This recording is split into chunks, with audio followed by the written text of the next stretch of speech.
Okay, so let's talk about Carol Ann Duffy's Caul. You will find this poem on page 18 in your Carol Ann Duffy poetry booklet. So the first thing we'll do is we just read through the poem and then we'll start to annotate it. No, I don't remember the thing itself. I remember the word, amnion, in a membrane, Caul. I'll never be drowned. The past is the future, waiting for dreams, and will find itself there. I came in a cloak of cool luck and smiled at the world. With a man asked the woman to tell how it felt, how it looked, and a sailor purchased my charm to bear to the sea. I imagine it now, a leathery sheath the length of a palm, empty as mine, under the waves or spoil on a beach. I'm all that is left of then. It spools itself out like a film a talented friend can recall using speech alone. The light of a candle seen in a Caul eased from my crown that day, when all but this living noun was taken away. Okie dokie. So a Caul is the amniotic sac. So you know babies, before they're born, they're living in like a little bag full of fluid inside their mum. That sac sometimes normally it breaks, and you know when people talk about their waters breaking, they're talking about that amniotic sac breaking and the water comes out and then the baby comes out. But sometimes the sac doesn't break and the baby is born still inside the sac, and that's when that happens, it's described as the Caul.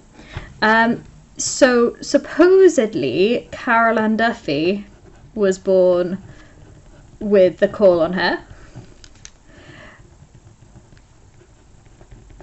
Now, mostly it means absolutely nothing, but there's a superstition that suggests that if you're born with it on your face, it means that you'll never drown.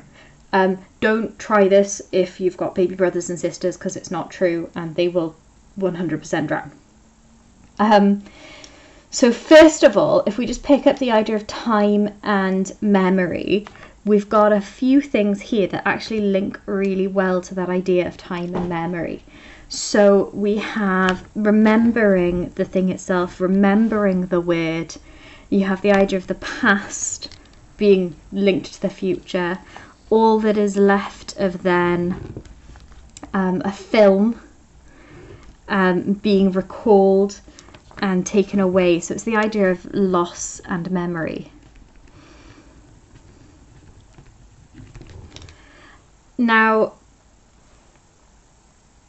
this is also talking about the power of language. So if you look at here, you've got the word.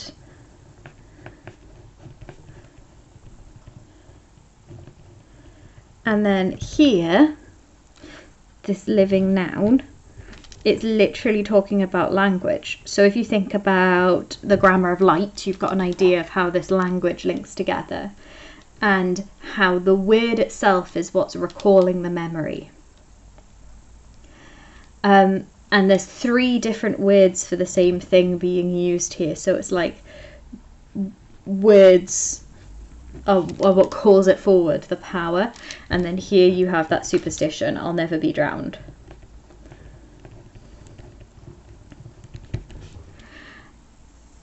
If you think about the past as future waiting for dreams, first of all, obviously I would definitely talk about the theme of time, because the collection is called Meantime, so time is a useful thing to be able to talk about.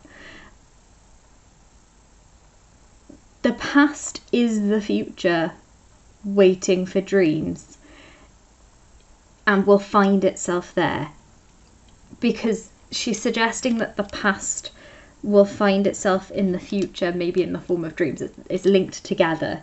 That time isn't separate, it's all collected together. And you have this idea here of luck, which comes up in some of the other poems. When the man asked the woman to tell how it felt, how it looked, and a sailor purchased my charms to bear to the sea. So you have this separation between the masculine and feminine realms, traditionally. So can you see how you've got that masculine idea of like a sailor as traditionally masculine? frequently they didn't allow women on ships. They were seen as cursed. But they still have to ask the woman to tell them how it felt and how it looked, because childbirth is inherently a thing of the feminine realm, and they link together then because this Caul, her charm, is necessary to the sailor. But the idea of my charm, literally it's the Caul, but metaphorically it's the charm of her as a person, how she's special as a person. And the word to bear to the sea, because if you bear something, you carry it, so he's going to carry it with him to sea. But also if you bear something to someone, like you bear unto someone a child, so the idea also of bear as in birth links that back to the idea of the Caul and the birth that's coming through there. I imagine it now, a leathery sheath the length of a palm, empty as mine. So she wasn't reimbursed for it, so she has an empty palm because there's no money in her palm. So she wasn't paid. Something was taken away. It was her charm, but it's gone. But equally, it could be suggesting that what she's imagining is the Caul, which she's saying is the length of a palm. I mean, I have small hands, but, you know, a bigger palm would be maybe the same size as the Caul. And it's empty as her Caul, because her Caul is empty now because she was born. So she's out of it now. She's escaped. Under the waves, or spoil on a beach. So you've got that double meaning on the word spoil, because you've got spoil like treasure, or spoil like ruined. And this idea still, I think, of loss kind of comes through here, because there's this idea of emptiness, of spoil, of a lack. I'm all that is left of then, because she is what came out of the Caul. So she herself is a physical reminder of what happened. She is a reminder of her own birth. It spools itself out like a film a talented friend can recall using speech alone. Pulls up this idea of language. I would also link this to the poem Never Go Back. Specifically that last stanza of that poem.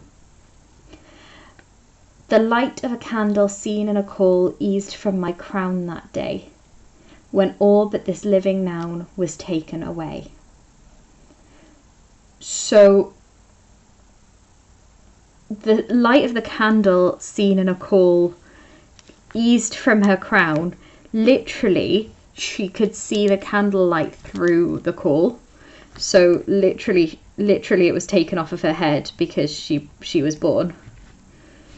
And metaphorically, the light of a candle, maybe the light of her life or the hope of her life that was seen through this image of the Caul, was taken out of her brain, taken off of her head, because metaphorically it was forgotten. And so all she has left is this living noun, this idea of maybe Caul as the living noun, or maybe herself, her name, who she is the only thing that remains, and everything else was removed. This idea of taken away, again, also highlights this idea of like loss, mourning, because Carol Ann Duffy poems are very cheerful. So that's Caul by Carol Ann Duffy. I would say if you had to look at it, just look at that regularity in the stanza structure. And have fun. I'll speak to you next lesson.